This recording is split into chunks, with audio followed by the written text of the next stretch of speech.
Good morning. We are back there. We are back with another episode of HardFoul Radio. Appreciate everybody who is tuning in. Again, still getting used to the nighttime schedule, but we are here. We are live. If you are catching this later on YouTube, we are live. YouTube, we are live on Twitch, we're live on Twitter, live on Instagram. Appreciate anybody for coming through tonight. Lot to talk about. Let's get started. Starting with, and this is maybe the unfun thing. And the NBA, so the NBA's had an amazing trade deadline, and we're going to get into that. Obviously, there's still 2 more days before it's over, and a lot of NBA to talk about. But I want to make sure it is Super Bowl week, and so we are discussing the Super Bowl every single day. Today is probably be one of my more downer days, I guess, because I feel like there's something that is not getting quite enough attention that could absolutely just ruin the Super Bowl, for lack of a better. There's just no other way to phrase it. It just could ruin the Super Bowl, and that is Drake May's shoulder. Now, Drake May's shoulder, while it has obviously been brought up and there has been some attention around it, I feel like it's been very much downplayed. And I get it. When you make a Super Bowl, no one really wants to talk about the negatives. No one really wants to talk about what could be wrong. But if you look at Drake May's shoulder, go watch that Bronco game again. Before the snowstorm, before the weather went crazy, Drake was not accurate. And if Drake has one supreme talent, it's his accuracy. He led the NFL in completion percentage this year. He's an extremely accurate quarterback. That's his thing. And you saw in the first half of that game, before there was any weather, yes, Denver got some pressure on him, but he's dealt with pressure all year. He just was not the same guy. And this is the boring part of it. Let's just realize that he's a human being. That even though he's a professional athlete, even though he is a star quarterback, even though he's a guy who's going to finish top 2 in MVP voting, he has taken a lot of hits. And he's not one of those supremely big guys who Ben Roethlisberger early in his career took a lot of hits. And he was able to withstand it because he was 6'5", 250. Drake May's not that. A lot of hits have broken down guys like Cam Newton, who's bigger, stronger, faster than a Drake May. Like, there's just the human element of you only want to get hit so much, and he's been getting hit even more in the playoffs. The Chargers hit him a lot. Houston hit him a lot. Denver hit him a lot. And you saw in that Denver game, he was not the same guy. And so if he comes out and that first, second quarter, again, there's a few scenarios. I am really all in on Seattle. I think Seattle is the better team. I think Seattle is what they've accomplished this season is absolutely incredible. So I don't see a way in which Seattle can get blown out in this game. I do think there's a handful of scenarios in which you could see the Patriots get blown out. And one of those, maybe the biggest reason, the easiest reason, is just what if Drake May is actually, his shoulder is that hurt because he keeps taking hits? What if that's the way this goes sideways? Because Drake he got hit all regular season. He's getting hit at an even higher percentage in the postseason. And at what point are we just going to acknowledge too many hits on your young franchise quarterback? He's going to deteriorate. And if the offensive line struggles against Seattle, which I think that's absolutely a possibility, they've been struggling all postseason. I know the stat Patriots fans want to throw out is Will Campbell didn't give up a sack against Nick Bonito. He was also diving at him and doing chop blocks because they knew he could not guard him or could not block him one-on-one. So he's been getting hit more in the playoffs. He got hit all regular season, and we already have a game as a proof of concept and a proof of, hey, look, he is not the same guy accuracy-wise. He was missing throws that he doesn't miss. And your shoulders, that's all mechanical stuff. And so if he doesn't look like he can be the Drake May that he needs to be in this Super Bowl, especially that first quarter, this game could get out of hand really, really fast. And, who knows? As a Bronco fan, I'd like Seattle to beat somebody else up in the Super Bowl pretty good so I can stop seeing that 40-38 score. But, that's just me. The NBA trade deadline is 2 days away, and we all got the shocking news. I addressed it a little bit last night because it broke last night while we were live. The James Harden now officially traded to the Cleveland Cavaliers.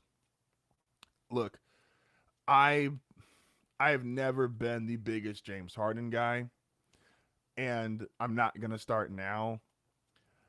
I'm also not big on saying NBA guys are spoiled or self-centered. Like to me, I'm not big on attacking characteristics of a lot of these guys because they're pro athletes, they got a lot of money, and the reality is I don't really care that much that if they are saints or angels, like the stuff James Harden does off the court, I could really give a rip about because it's not my life. I don't have to worry about it. I don't have to care about it.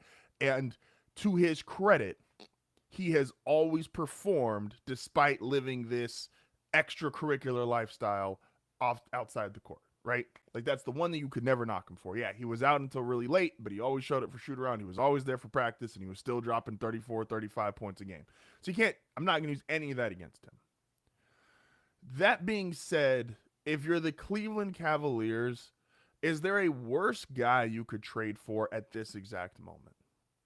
The Cavs are one of those teams that they are not overwhelmingly talented. They are not the Celtics when healthy, where they've got Tatum, Brown, White, like this really overly talented roster. They're not Philadelphia a few years ago, Embiid, Maxey, and ironically Harden. They're not, the Thunder currently with their stacked roster, or even the Nuggets who have a really strong four. This is Donovan Mitchell, good coaching, and a lot of glue guys, and a lot of guys who understand their role. That to me is not James Harden. Is James Harden versatile? Yes. He could score, he can assist, but he is not a quote unquote role guy. He's only really ever done it when he was with Brooklyn, and he was willing to do it to Kevin Durant. And no disrespect to Donovan Mitchell, he's not Kevin Durant. So for a team that is built on glue guys, coaching, the ability for everybody to know their role, everybody to succeed in their role, not supreme talent, Harden feels like a weird fit. And the second part of this, is there a guy, every NBA superstar gets ripped if they don't perform in the playoffs. Some of that's fair, some of it's not. But it's probably the guy who it's most fair for of anybody in the NBA actively would be James Harden, who has, we know, 0 for 27. We know the 2 for 11 games. We know the 1 for 10 games or 2 for 10 games in a game 7. Like, he has, more than any other star, come up short in the postseason. So if you're Cleveland, yes, was Darius Garland a great defender, and was he undersized? Yeah, and if that's a reason to want to move off him, maybe internally and as a franchise, you already made that decision, and Harden's maybe the best you feel like you're going to get back on a talent return. But Harden's going to want a contract. He continuously underperforms in the playoffs, and he's not exactly glue culture role guy as being the guy who's quit on now 4 of his last, you could argue all of his teams. But the only team he didn't quit on was OKC. OKC just said, hey, we won't give you the contract, which is apparently, and not here to count anyone's money, that is the easiest way to make James Harden run away. OKC, we can't give you the contract. Okay, he gets traded. Houston, okay, we're not give you the contract. Okay, he's gone. Brooklyn, we're not going to give you. So, like, quits on teams, has not been productive in the postseason whatsoever. For a guy who is a first ballot Hall of Famer, has had a legendary career, and you can't take that away from him. But if I'm getting James Harden the rental for this year, because he's got a player option for next year and he could opt out, am I really putting my hopes in that James Harden is now suddenly going to have a big postseason run? Like, I'm trying to figure it out from the Cavs perspective, who, again, are a franchise that, quote unquote, has to do the majority of things right. This is not just, we have a superstar and we just need to be okay around him or good around him and he can lead us. That's not who Donovan is. So Donovan is not and not even trying to be disrespectful, but Donovan is not a Jokic or a Giannis or a Kevin Durant in his prime. Like, you need to do a lot of things right if Donovan Mitchell is your best player and Evan Mobley is your second best player. And I just do not understand a lot of the decision-making or the process that went into this. Again, we have an entire career of not being good in the playoffs. We have an entire career of not being a glue or a culture or a role guy. Like, what are you getting? Again, if you just wanted to get rid of Darius Garland, I can kind of see that. But otherwise, why did you make this trade? Like, if you're asking yourself, Cavs fans, do you feel better about your team now that you have James Harden? Do you think, and again, Garland wasn't a great defender. Harden's definitely not a great defender. So you're not improving there. You're not improving in the locker room. And in the playoffs, you just kind of know in the back of your mind, like, hey, this guy, I have no proof that he's going to be the guy I can rely on in the postseason. He's got an entire career. He is, you could argue across all four major sports, for guys that are Hall of Fame, all NBA, all NFL, first team guys in baseball, like the guys who are at that level, MVP or MVP adjacent, he falls off more than any other player in the sport. You have to go back to like prime Alex Rodriguez, where it was these MVP level regular seasons and almost a complete no show in the playoffs. So again, I've never been a Harden guy, so this isn't exactly, I'm not changing my tone or going, if they were expecting me to come in and defend him, I don't get it. Even when he was averaging 35, I didn't like the play style.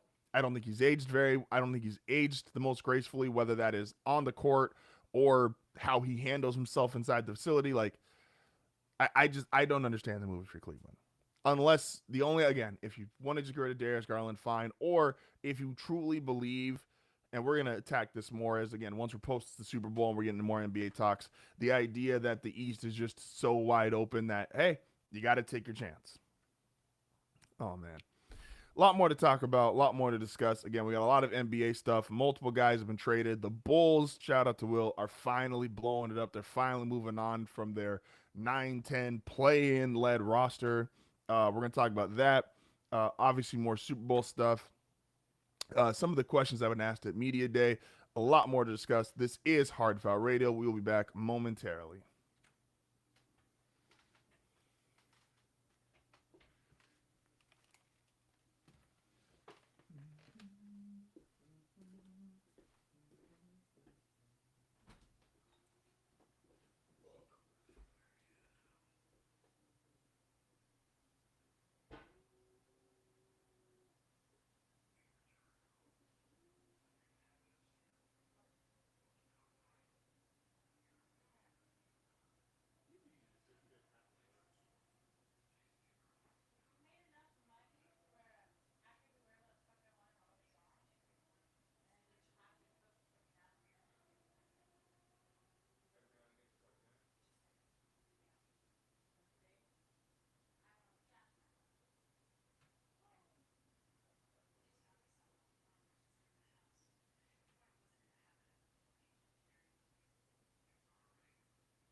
Sorry about that. We had a little bit of a technical issue trying to get back up. This is HardFoul Radio. Appreciate everybody for tuning in today. We talked about the James Harden trade, and a lot of guys are going in on James, and I get it. He's not exactly made a ton of friends as far as when it comes to executives and people in the media because of how they feel about him. So, and again, I'm not a James guy, so for me, I'm not going to be the one to sit here and defend him. Another guy who I'm going to wait until if it actually happens. So there's two guys we need to talk about in this block. First one is Draymond Green. Supposedly there's a story that Draymond Green has come to grips with the fact that he might be traded. And a lot of people, and this is, again, another guy I'm not a big fan of. I have been critical of Draymond. I think a lot of things he says are just outright insane. And a lot of things that he thinks, quote unquote, have been done wrong to him, I think they're all self-imposed. I think he lacks some self-awareness in that regard. That being said, if it actually happens and Draymond Green is traded, and I will go more into depth on this, and this will be one of those end of the show, like really think about it type of segments. Draymond Green is a Hall of Famer. Draymond Green is potentially the best defender of a generation. And he was a extremely pivotal and important piece to one of the greatest dynasties in NBA history. These are all factual. What happens in 2026? We'll see. We're going to have to find out. But I do want to be very clear that Draymond, despite the antics, despite sometimes just straight up assault, despite the way he conducts himself on his podcast or in his media, that Draymond is 100% a Hall of Fame basketball player and an all-time defender. And then we'll get into that more and more as we go along. But I think there's just been, the pendulum swings a little too far when it comes to guys like this. And when they're great, we over-evaluate them, and I do think some of that happened with Draymond. And when they're bad, we just crush them. And I don't think I think Draymond Green still has value depending on where he's going.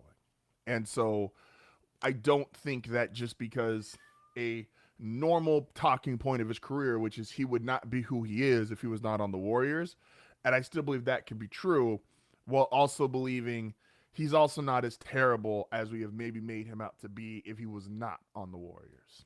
So I want to be very clear about that. Moving on to one of my favorite parts of the show, maybe my very favorite part of the show. Why would he say that?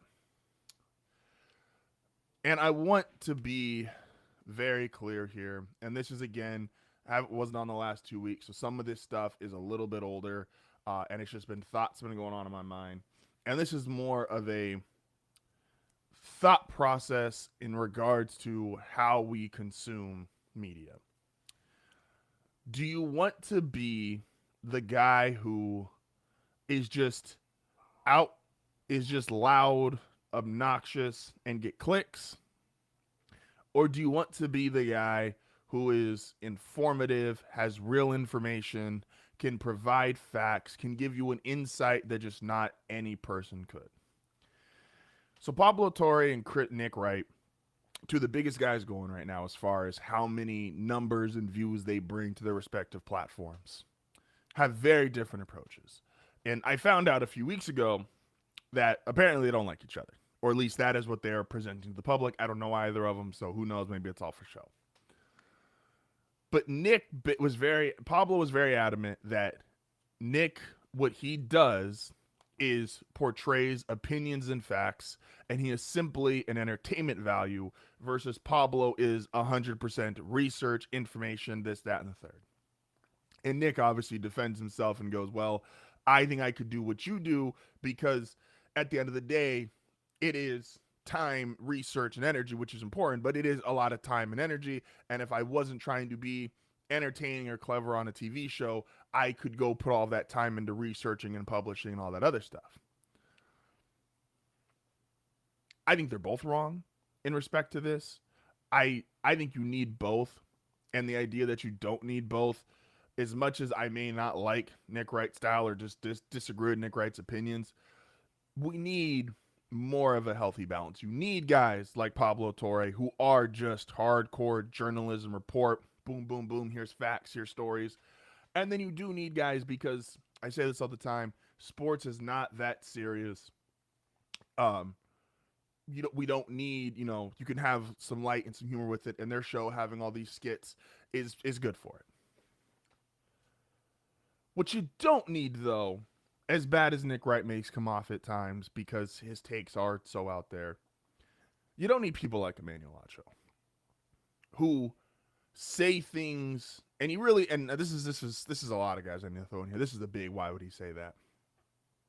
And I got more on this later in the week. Asante Samuel came out and said it. You gotta know how to rage bait people. You gotta know how to trigger. Emmanuel Acho, a couple days ago, said, why would Shedeur Sanders listen to his new head coach, Todd Monken? These are both a Samuel describing what is going on, and Acho with his take, obviously are both categorically insane and just it's just a horrible representation of what this platform can be and what it can do for people, because it's not educational. It is not informative. It is not interesting. It is just a bunch of triggering teenagers. And I've been on this, if you'll follow my Twitter account, I've been on this the last couple of weeks where I'm just quoting a handful of these guys, and I'm just saying they do not like sports. They are making money, or they know that you can make money doing this, and they are trying to make money triggering teenagers and people online. And that's all they want to do. They want to be as triggering as possible to these people, because that's going to return, be likes, be views, be out, like, and that's all leads to money. So as bad as you might feel Nick Wright is, or as uninteresting as you may think Pablo is, if you're not directly into the story, we just got to get far away from whatever that is. And this is kind of a preview for something bigger that I've got coming out later this week, which is not going to be a part of the normal show, but just a video discussing the current state of sports media with its current set of personalities, because I do think we've had an actual shift the last couple of years. But it's just, the more I see, the more it drives me insane. Like, and I've been very big on this since I started. Stuart Scott, to me, is the best to ever be in this space as far as sports media, as far like whether it's Anchor.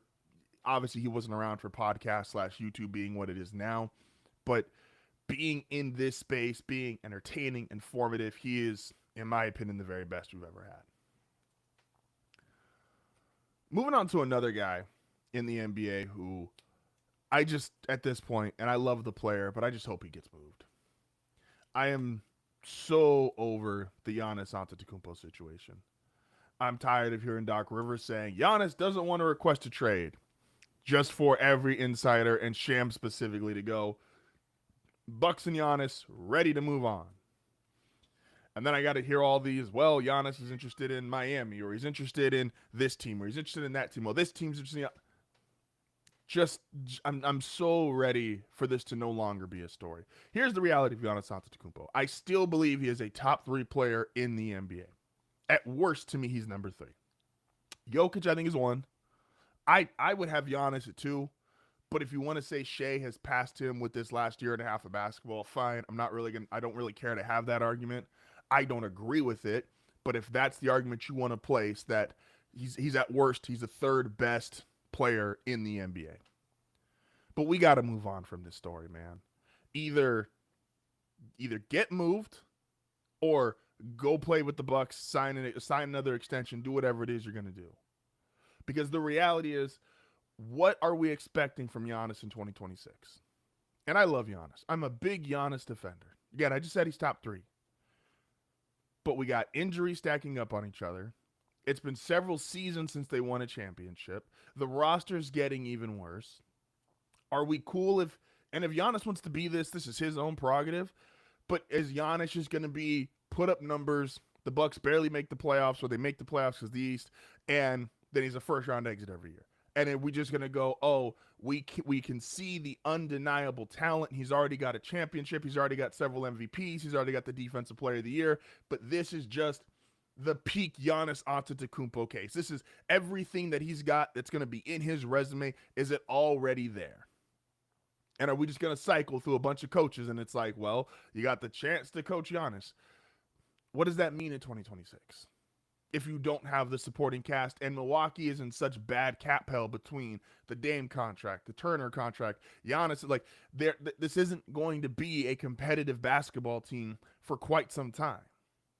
So what are we doing? Either get traded, or I don't even want to say it this way because this is going to sound nuts. Like, either go play basketball with the Bucks or go get traded. This is the worst story currently going. And all I see is every single day, new Giannis rumor, this team interested, he's interested. Like, let's just resolve it. We got 2 days. I'm just over this story. A lot more to talk about. This is HardFoul Radio. We're back momentarily.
So a story that I think only myself and like 10 people in Chicago have been following.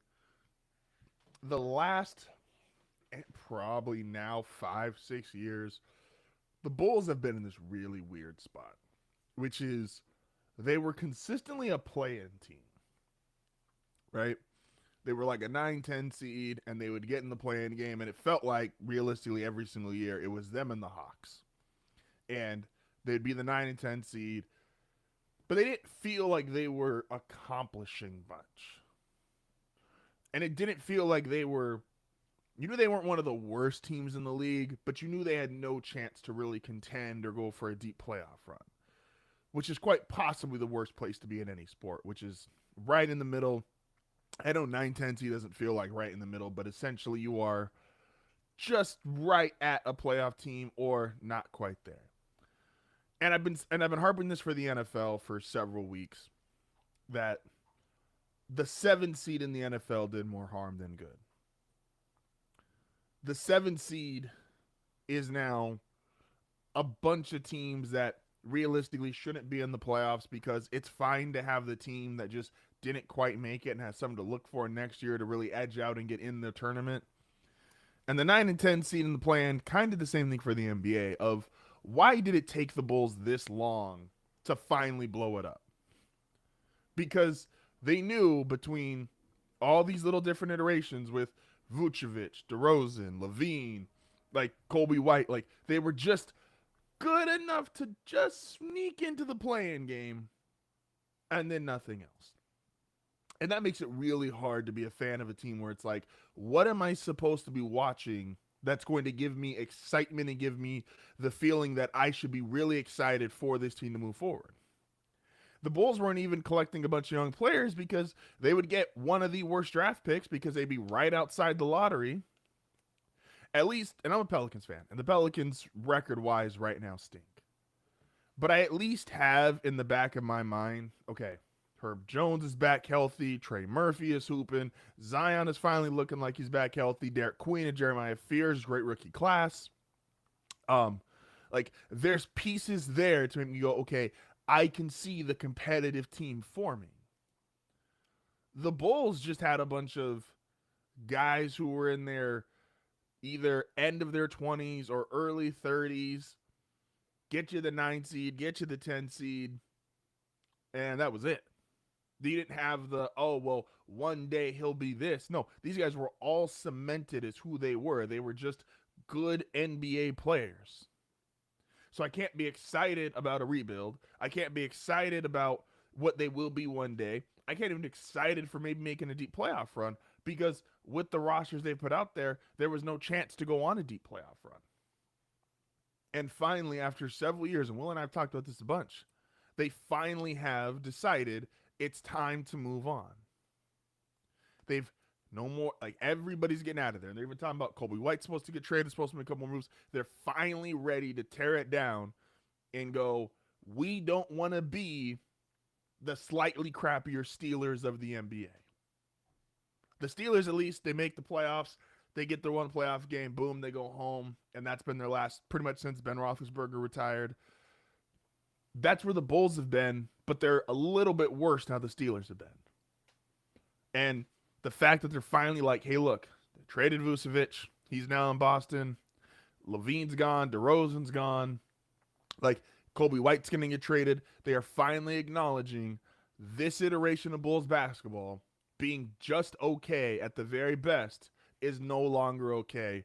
And shout out to the Bulls and the city of Chicago. They deserve better, and it looks like they're going to get better. Speaking of another team, another weird trade that happened, Jaren Jackson Jr. was traded to the Utah Jazz. So Memphis is officially ready to tear it down. John Morant is probably going to be traded here again in the next 48 hours. Memphis is going to have a lot of draft picks. I don't know what the haul is going to be back for John Morant, but they got 3 firsts for Jaren Jackson, and that was pretty impressive. Got some young players in there. There's 2 lessons you can learn from this. You can, A, learn that even when you nail draft picks, there is so much that goes into winning at professional sports. Even if you nail draft picks, John Morant, Jaren Jackson Jr., Desmond Bane, Dylan Brooks. If you don't have the right coach, have the right culture, have the right system in place, it's going to blow up on you. The Grizzlies just 3 years ago had all of those players plus Taylor Jenkins, who was a really good, respected head coach, should be coaching in the league today. And the most they got out of that core was a dramatic first-round series against the Lakers, in which they were the higher seed and lost. Now, that did great for Dylan Brooks' career and him kind of launching himself off the PR of going toe-to-toe with LeBron. But what did it get the Grizzlies? You don't have playoff series wins. You don't have these deep playoff run. You don't have the accolades that should go with. Those are 4 really, really good players. Ja was an MVP adjacent player. Jaren Jackson Jr. is a defensive player of the year.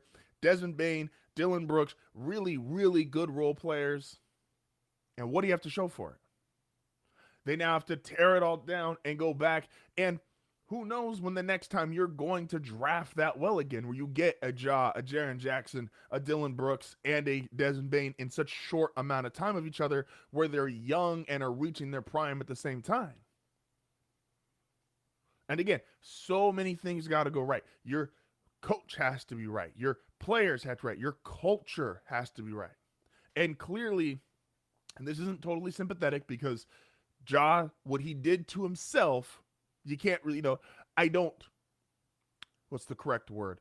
I'm not going to say, oh my gosh, how unbelievable, because he was a young 20-year-old man with a bunch of money and resources and unfortunately just did something really stupid. So but he's got to eat that. He's got to own that. But the rest of this team not being able to recover, the coach not being able to get, to reel him in, the Grizzlies did just about everything right, and it still didn't work out for them.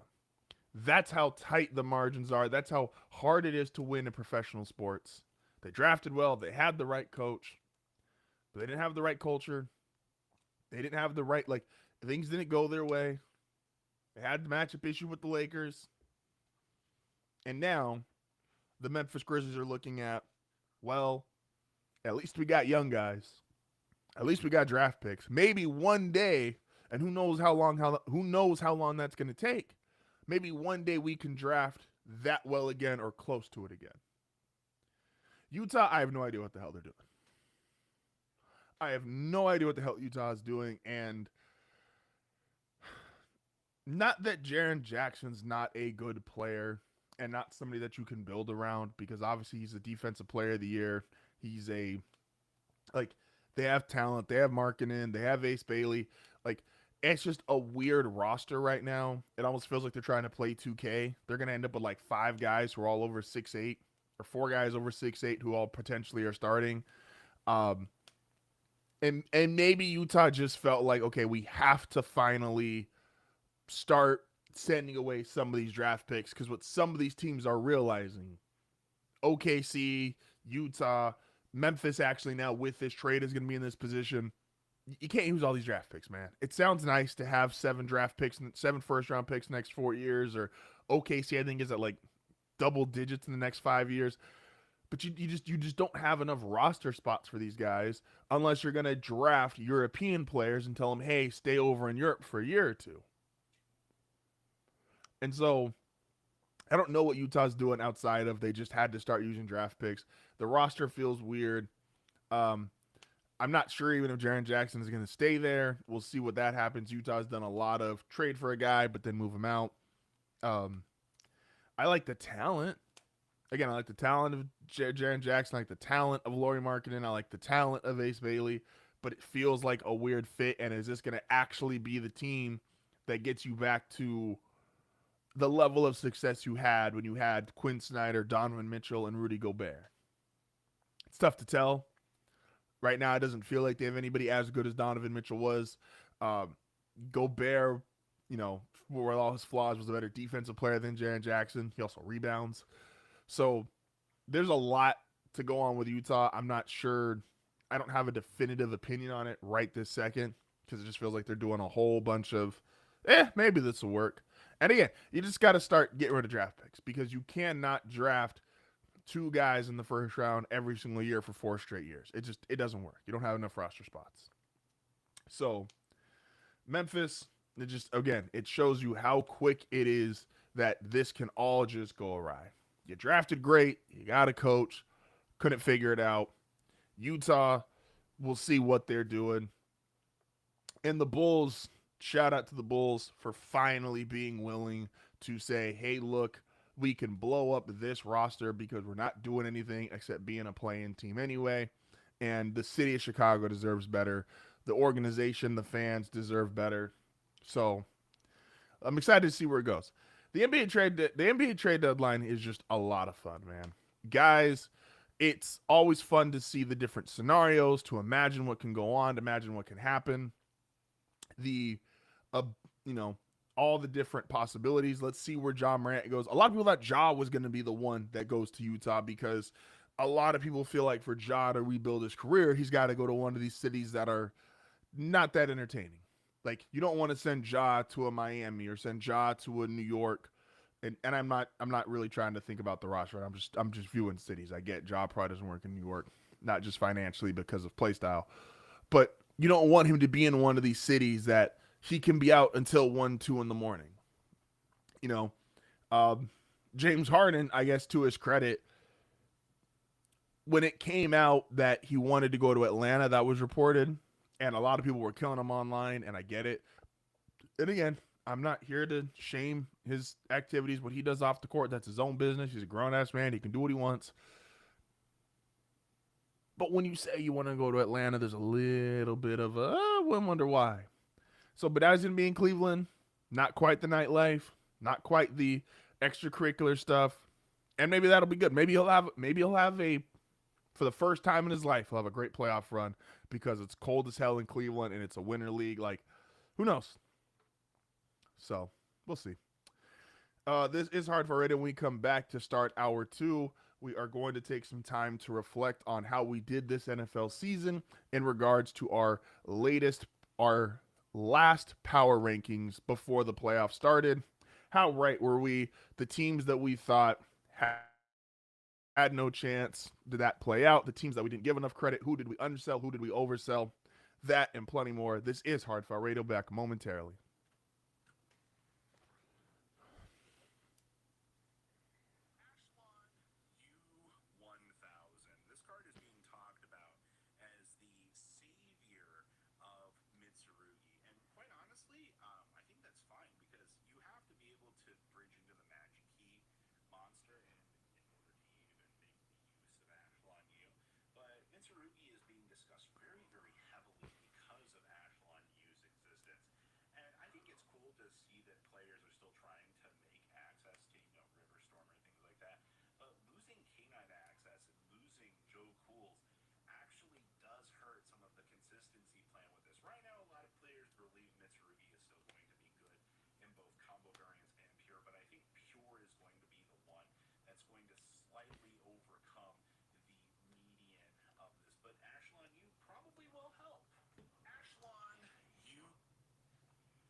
And we are back to start hour two. This is HardFoul Radio.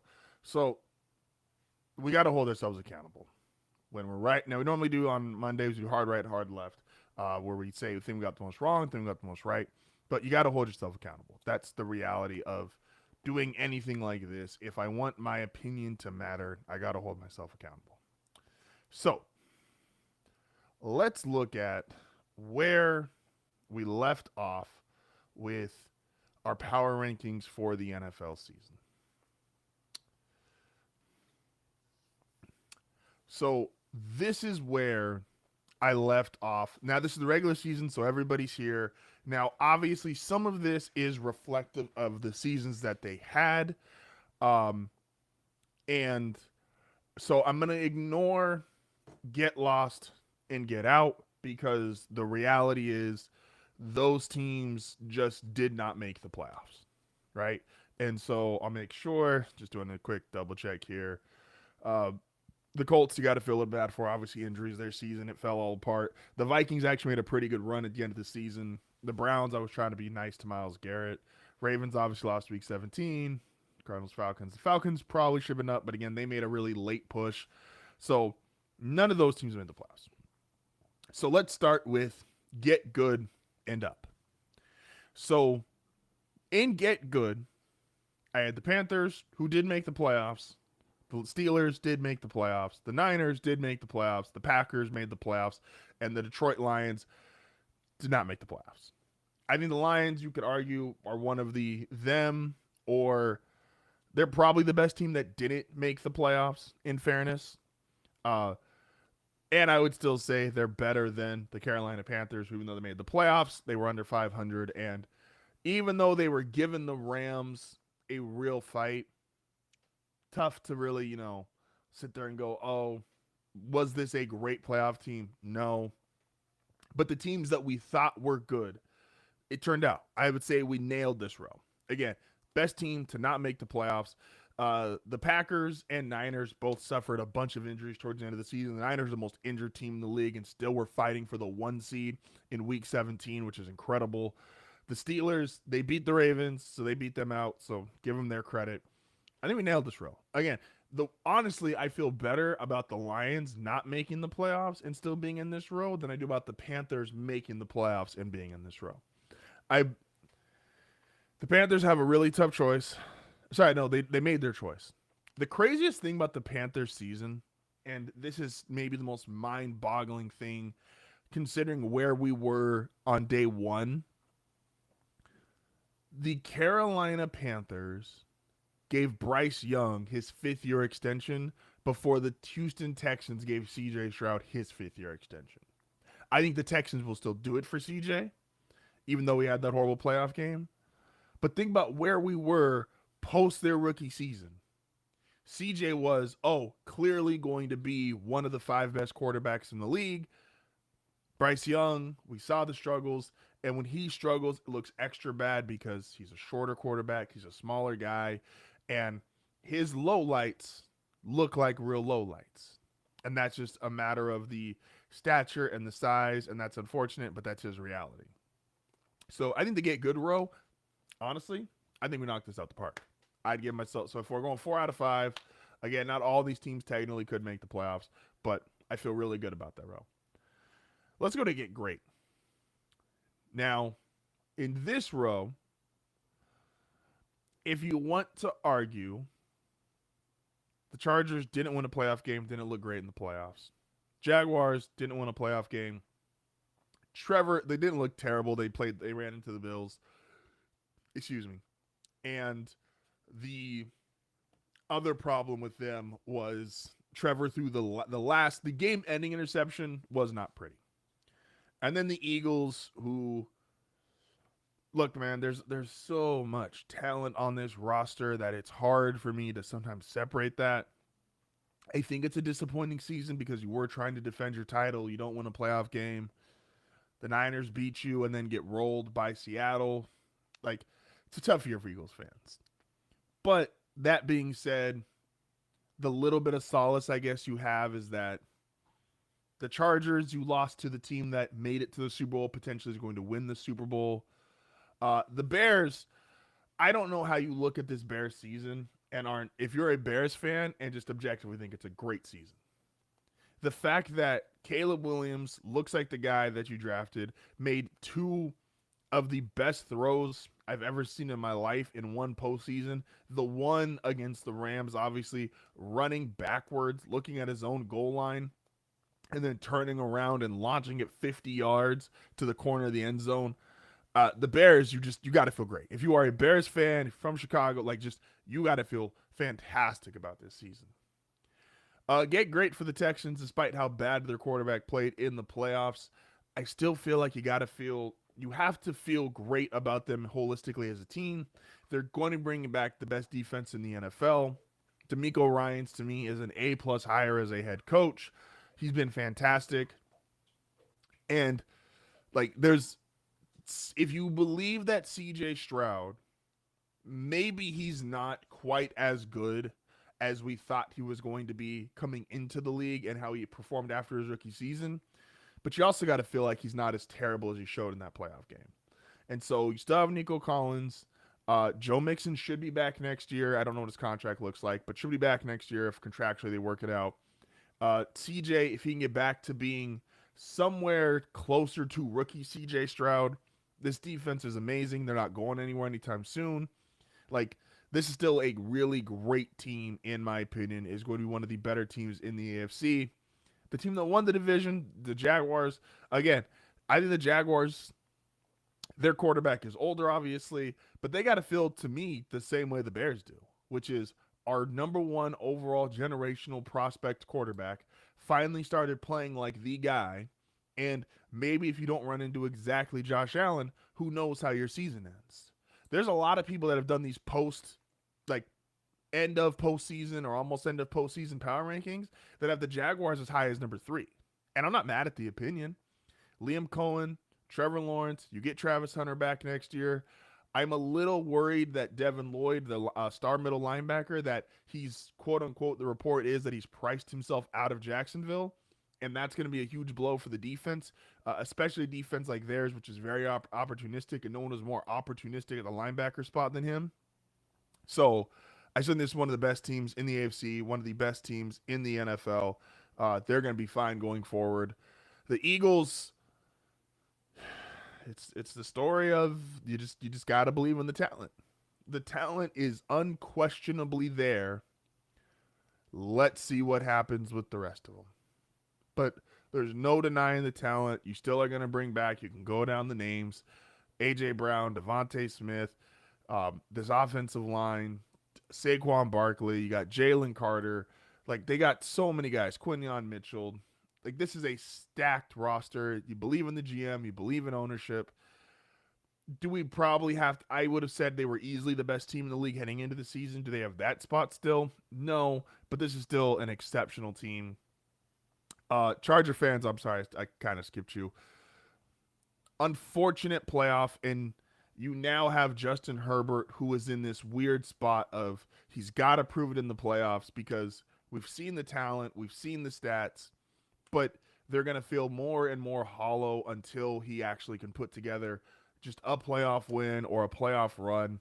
We know he's great, but the game's got to matter. And you got to be able to put it together in the playoffs, especially for him, who it's not just, I don't have a playoff win.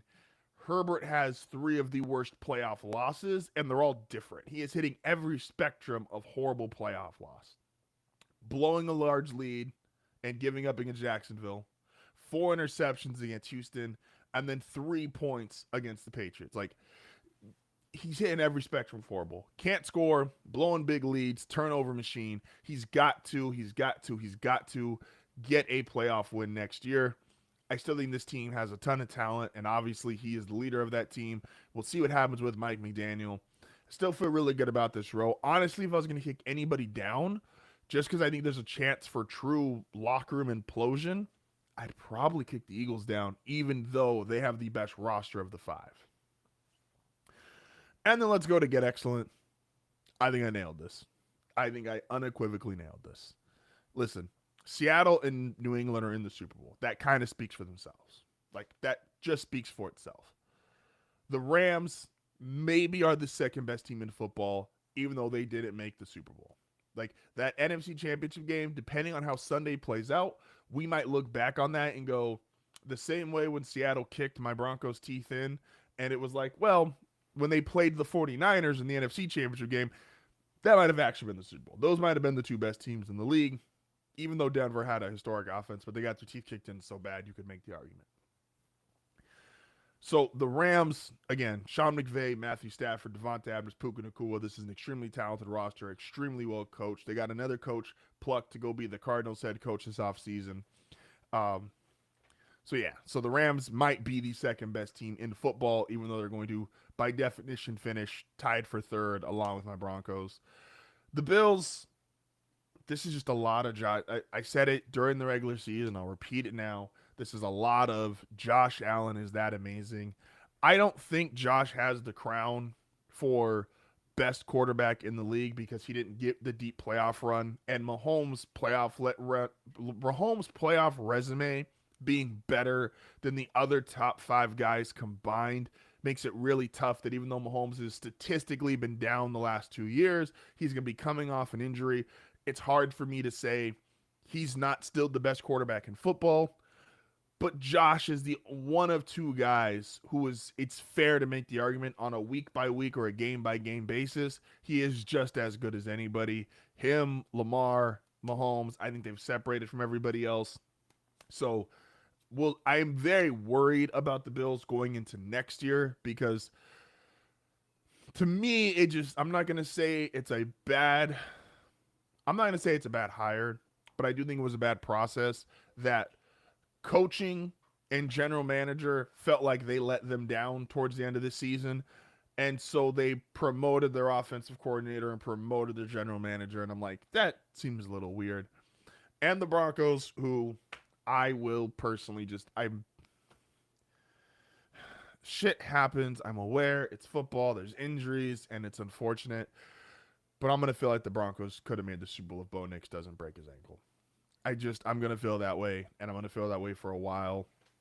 I think the Broncos are an excellent, but they obviously they were the number one seed. They had a top 5 defense. Bo was a franchise quarterback. They got a playoff win. They beat Josh Allen, who all everyone could talk about was how he was going to run to the Super Bowl. They lost 10-7 in the AFC Championship game, but that was with a backup quarterback. And I think this upcoming year, between Sean Payton, Vance Joseph, and Davis Webb, you have an argument it's the best coaching staff in the NFL. They're going to be up there with them, the Rams. The Seahawks are losing Clint Kubiak, so I want to include them. The Patriots with Vrabel and McDaniels, you can't count out. But Denver had an amazing season. I called my shot at the beginning of the season. They were going to win 13 games. They won 14. They were the number one seed.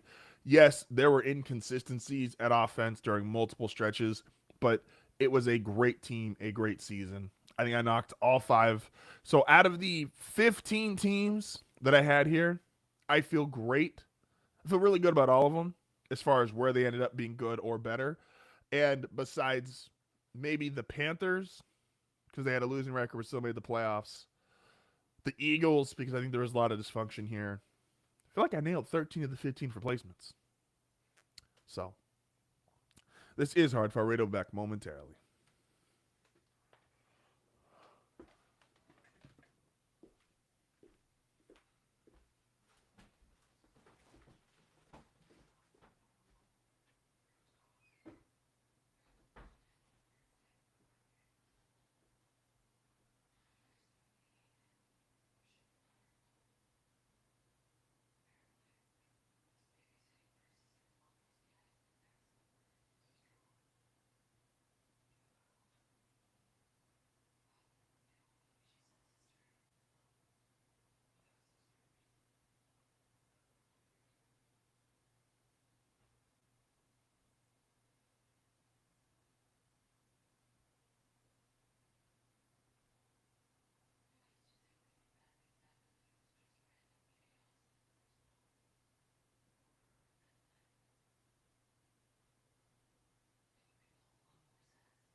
した猫野郎。しっかり味わえよ。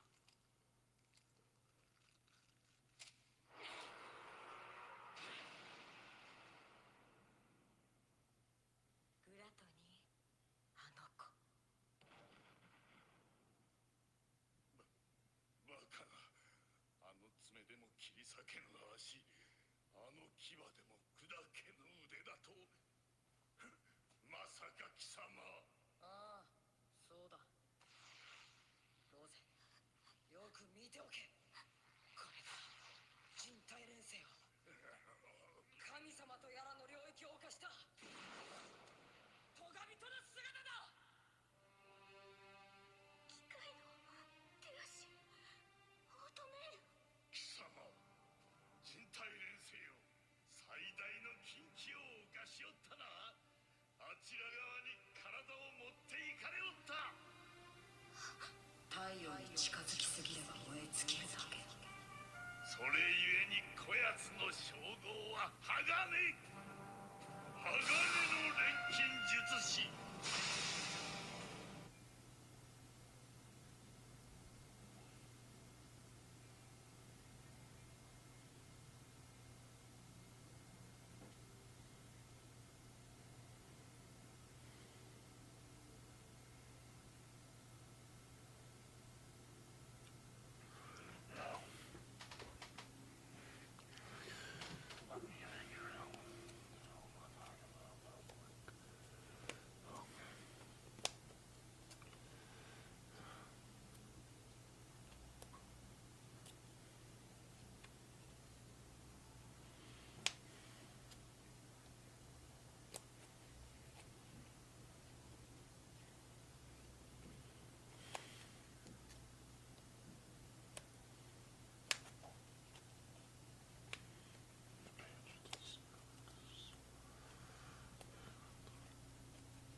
And we are back. This is HardFoul Radio. Appreciate everybody for tuning in today. So it's obviously the Super Bowl week, and this is what is one of the coolest things about sports. I know it's going to sound obvious, but it's still cool to me to this day. You've got a couple guys who are going to be able to put themselves in legendary conversations. When I've been trying to fight back that the Super Bowl is quote unquote boring, it doesn't have enough juice, or it's not the most exciting teams or players. I'm pushing back on that all week. But one of the things you got to do to get that level of juice, excitement is it's hard when the guys don't have real resumes. Yes, Drake May had an incredible season, is probably going to finish top 2 in the MVP, but it's not like Drake May is this fully established, it's not as exciting as if it was Stafford. It's not as exciting as if it was Josh Allen trying to go get his first one, or Lamar trying to go get his first one. Guys who have multiple MVPs, who are established, going to be Hall of Famers. He doesn't have that. And the same goes for the other side. Sam Darnold, while he has an amazing comeback story, Matthew Stafford, of if he got another ring, does that secure him as a Hall of Famer? Sam Darnold, it just secures him as, okay, maybe he could ask for more money from Seattle this offseason to redo his contract. There are levels to how, like, when you're starting to enter some of these rarefied air conversations, Hall of Fame, cementing a legacy, we just don't have that. But we do have the potential to start that, and that's what I don't want people to lose sight of. Drake May, if he wins a Super Bowl in his second year, he will change the trajectory of his entire career and narrative. Joe Burrow getting to a Super Bowl. Now, it was with Cincinnati, who we do not consider a premier franchise, and so that obviously helped elevate Burrow. But Burrow getting to a Super Bowl in year 2 has kept him in top 5 conversations, despite the fact he has missed the playoffs 3 straight years. Some of that's injury, some of that is underperforming. So if Drake were to go and win a Super Bowl in year 2, that is the start to a now you are building a legendary career. You are now going to be in conversations with the Mahomes, the Allens, the Jacksons. You are going to lead the conversation for your own group. That 2024 draft class that I talk about, of how great they've been, how much they've accomplished. You're going to be above Jaden Daniels. You're going to be above Caleb Williams. You're going to be above Bo Nix. Like, this is the start of creating that truly legendary resume if you win this Super Bowl. And let's go to the other side. While I don't think it can necessarily impact Sam Darnold, I think Mike Macdonald has a chance to throw himself into, is he one of the 5 best coaches in the sport? A defensive coordinator who his last year in Baltimore, I believe they're the first team to ever lead the NFL in sacks, turnovers, and points per game. He then takes that defense. He goes to Seattle. They win 10 games. They don't make the playoffs. And then the following year is a number 1 seed.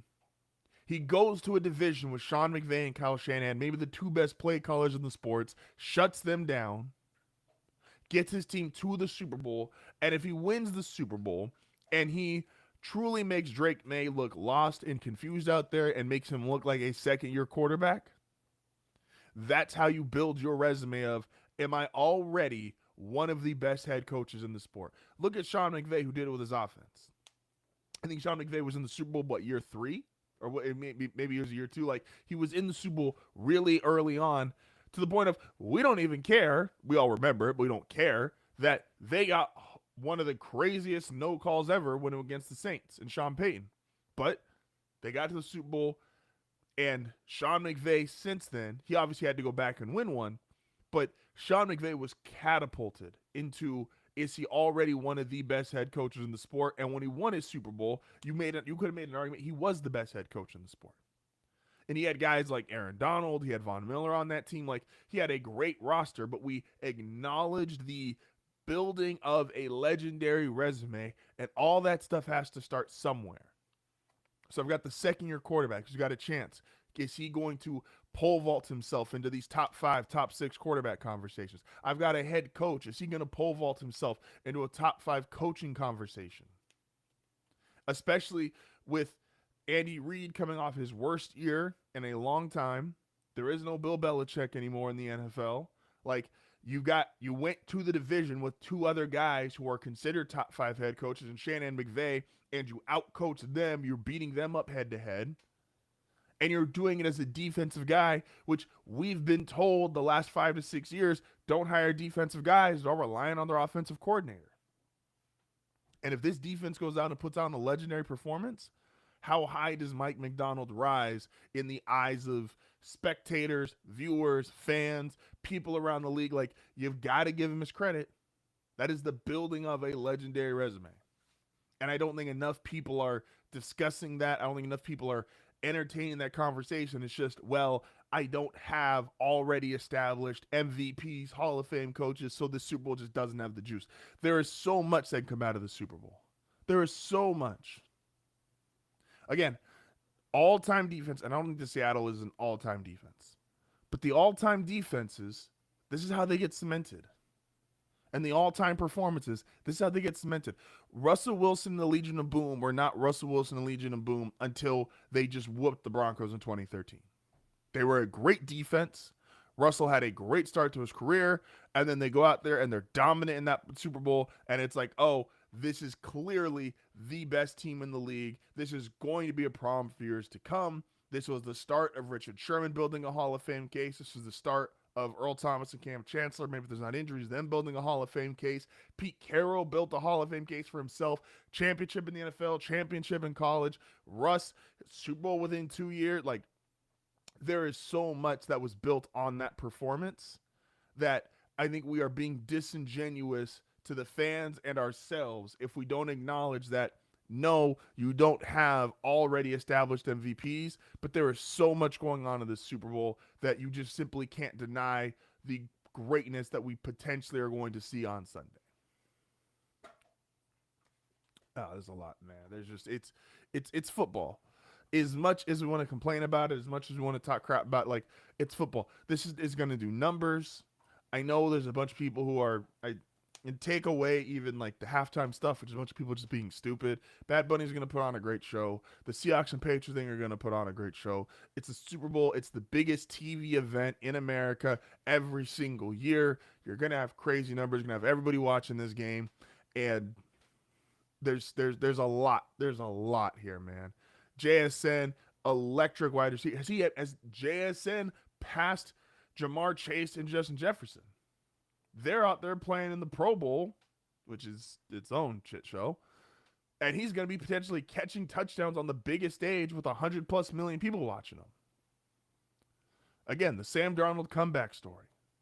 Does Mike Vrabel prove that, what he did in Tennessee with Ryan Tannehill, and he's now elevating that because Drake May's better than Tannehill, and he's now a Super Bowl level head coach.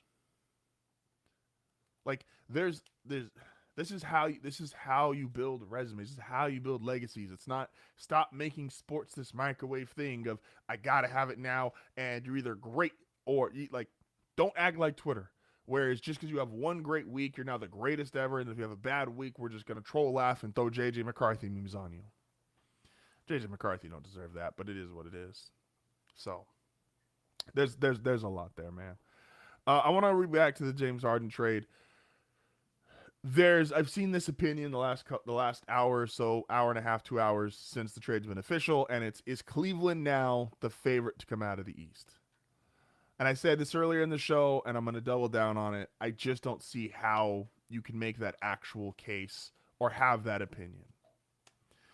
I'm not saying James Harden does not have great basketball left in him. We'll see what happens with the contract. But if Cleveland's not going to sign him to a contract, which I'm not certain they are unless that's broken in the last 5 minutes, getting James Harden for a playoff run, that should get a GM fired. Like, this is, it should. I'm going to get at everyone I could potentially get for a playoff run. I could get a role player. I could get a star player. I could get a 3-and-D guy. I could get an old vet. I could do a lot of different things. And almost none of them, in fact, I would argue in the NBA current stars and current players, maybe there's a role player who's got it worse.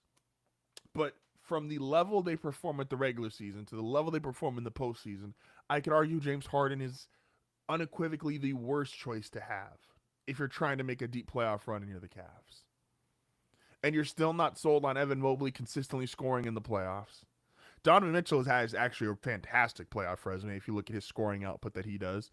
But to get James Harden for a playoff run, a guy who has underperformed in essentially every single playoff series that he's ever been a part of, and he can't blame the teammates because he's had everyone from Dwight Howard to Chris Paul to Russell Westbrook to Kevin Durant to Kyrie Irving.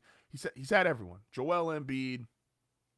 Like, what are we doing if you're the Cleveland Cavaliers?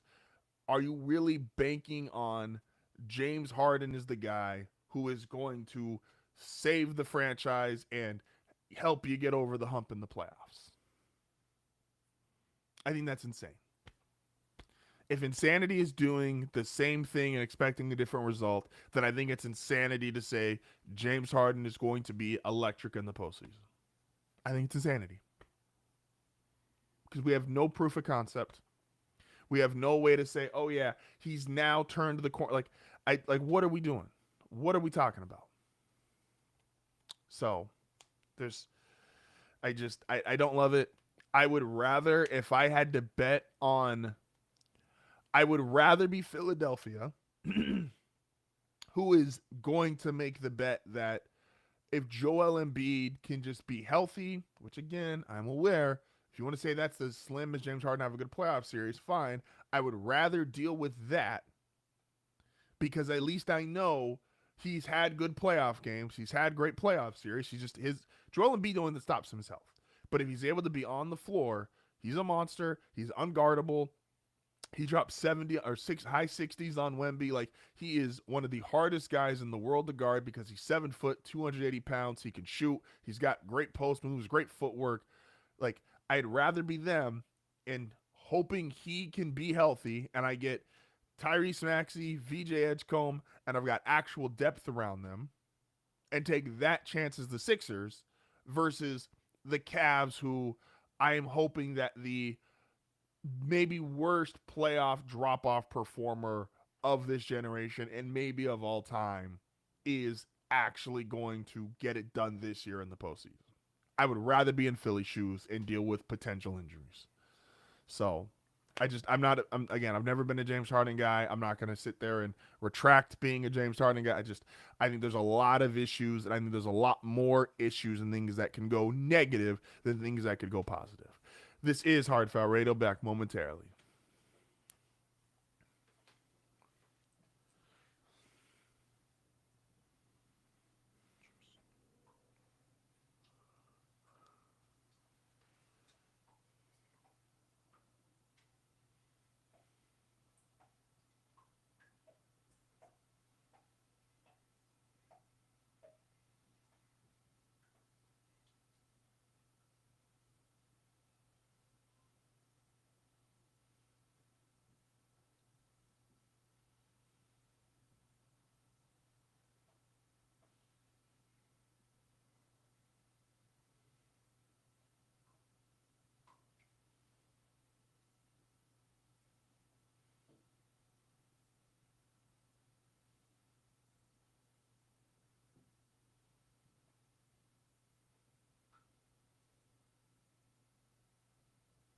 Fowler's reaction to that. Plus, we've got some cool guests coming on, including Sean Merriman and Broncos insider Mike Klitz. Big show starting. Oh, plus we got Zach Allen joining the show. Big show starting now.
Mainly, a lot people talked a lot about maybe like wide receiver. Do you anticipate them being one of the higher spenders in free agency?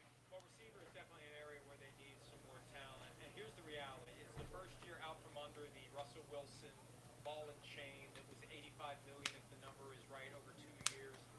This is the last year of the Bo Nix rookie contract before he's eligible for a second contract. The thing about cap dollars, though, you can carry them over if you don't spend them. So you don't just spend them because you have them. You want to make sure that there are worthy candidates for those cap dollars. Otherwise, kick them over to the next year. Reinvest in some of the guys that you want to keep who have earned second contracts. Without sitting down and looking at the full roster, I don't know who has the window opening that, hey, let's pay this guy, let's extend this guy, let's reduce this guy's cap number, let's invest more cap money in this guy. But I think that if and when you get an opportunity to get a potentially high-end receiver, that's something that they need to take a close look at. One of the pipe dreams is Justin Jefferson. There's way too much dead cap, over $70 million. Do you think the Vikings would ever think about getting off of him? No, I think that the Vikings are going to do everything they can this year to pair him with a quarterback that will allow him to get back to where he was in 2022 when he was the Offensive Player of the Year. Ready for round two. Just gotta make sure the kids don't come in. Now no one can get in and no one can get out. Hands on the headboard, Chief. Yes, ma'am.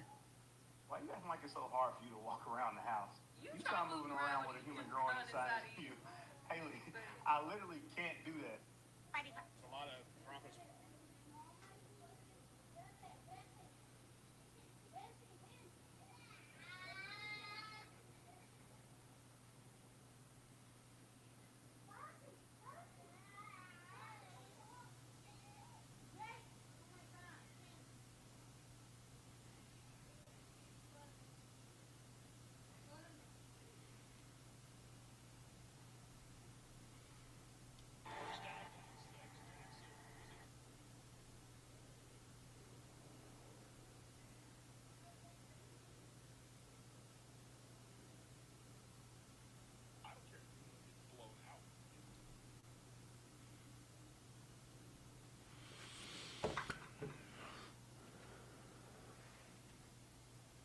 Wait, what?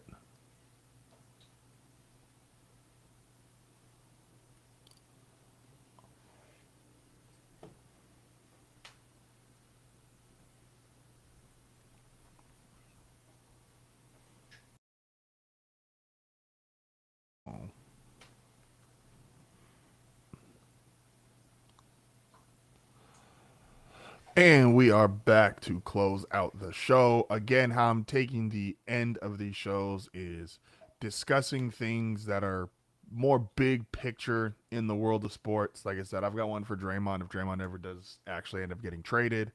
And so I got a couple of these. Again, some of these are kind of, I apologize, they are in the back burners, some would say, because of not being able to record a bunch the last 2 weeks because of health.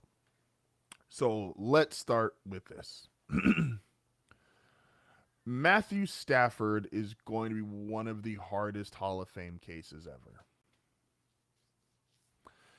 And once Matthew Stafford gets in, and you see this from time to time with guys who had different careers than the average Hall of Famer, it's easy. Well, we used to think so. Now we've got some weird Hall of Fame votes this year, but it's easy if a guy is, for example, this year, Larry Fitzgerald, who you know the peak, he's got all the career numbers, he's top 5, top 3 and everything, easily going to the Hall of Fame first ballot. Drew Brees, again, top 5 and everything, top 3 in most things. We saw the peak, he's got the ring, those are easy guys to get into the Hall of Fame. And those will always be easy guys to get into the Hall of Fame. Then you've got guys who are, and this sounds insulting, but it's just the truth. There will always be a floor to these things of, quote unquote, who's the worst guy in the Hall of Fame. And that sounds rude, but it's true. Now, you take some of that into consideration for era that Hall of Fame receivers from the 50s, 60s, and 70s, hell, even the 80s and 90s, don't stack up to some of the numbers these guys have now, which is why receiver specifically is such a logjam, because Torrey Holt has better numbers than 90% of guys, 95, 98% of guys.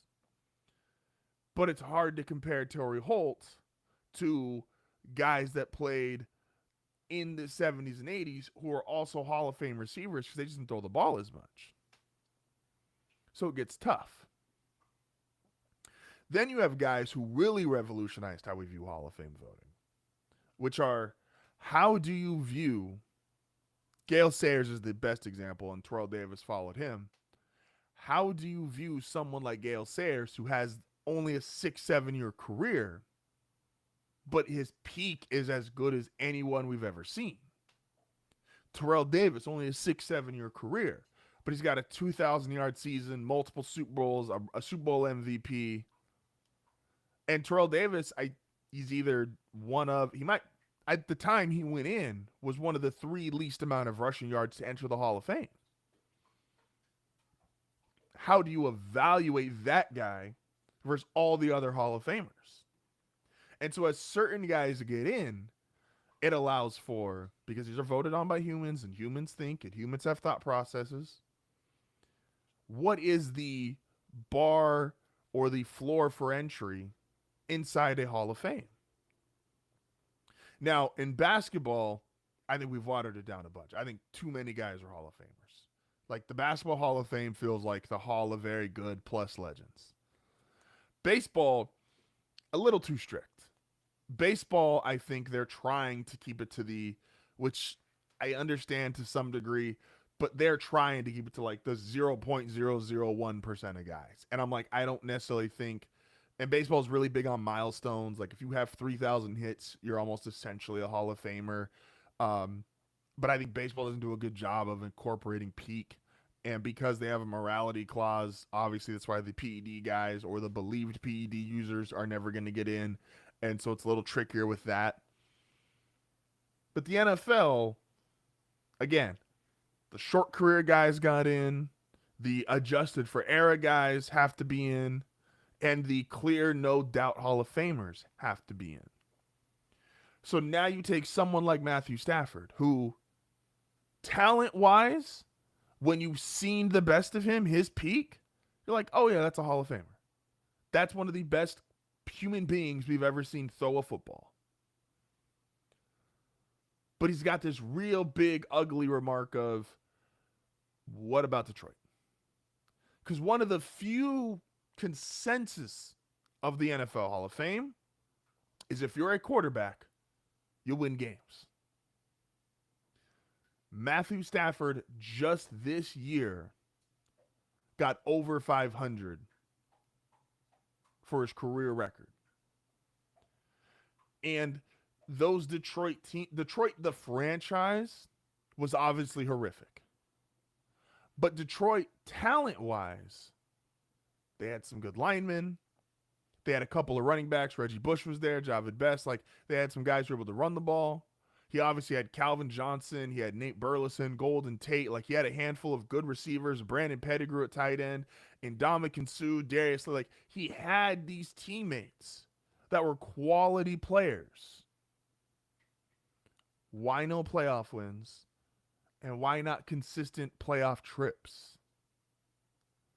And if you allow Matthew Stafford to go into the Hall of Fame, you now change I can now make the argument for anybody of, well, if he just has great numbers, do we let him in? Or are we now saying for quarterbacks, winning doesn't matter, you can have empty passing yards? Because all these guys throw for a ton of yards now. So where does the bar become if Matthew Stafford enters the Hall of Fame? I'll give you one. And Drew ended up, I think if Drew Brees went to Super Bowl at a different point in his career, we have an entirely different conversation. But Drew Brees in his prime was throwing for 5,000 yards a season. And he was going 7-9. Now, he already had a Super Bowl. And so he was already cemented as, oh, he's one of the best players ever. But Brees was tricky for a while. If he doesn't have the Super Bowl, he's got multiple losing seasons. And that's with a Hall of Fame head coach, or we believe will be a Hall of Fame head coach in Sean Payton. Several really good receivers, several great offensive lines, maybe a Hall of Fame offensive lineman in Jari Evans. And he was putting up a bunch of yards and a bunch of touchdowns, and they were losing a bunch of games. So what if he didn't win a Super Bowl until late in his career? I watched the Elway doc. Elway came into the league, still is highly touted a prospect as the NFL has ever seen. And there were real conversations about, well, is Elway really a Hall of Famer? Even though he was clearly one of the 2 or 3 best quarterbacks of his generation. He lost to the Giants badly in the Super Bowl, got crushed by the Washington, and got absolutely destroyed by the 49ers. It was a real convo is, should John Elway be a Hall of Famer, even though he's clearly as talented as anybody we've ever seen at that point in time, but you got to win if you're a quarterback. We can't reward, I'm saying we, but like the NFL Hall of Fame doesn't want to reward putting up numbers and not having success. You could be a receiver and you could have crazy numbers and it'll let you win. You're not associated with winning, but quarterbacks have always been associated with winning. So what do you do with Matthew Stafford?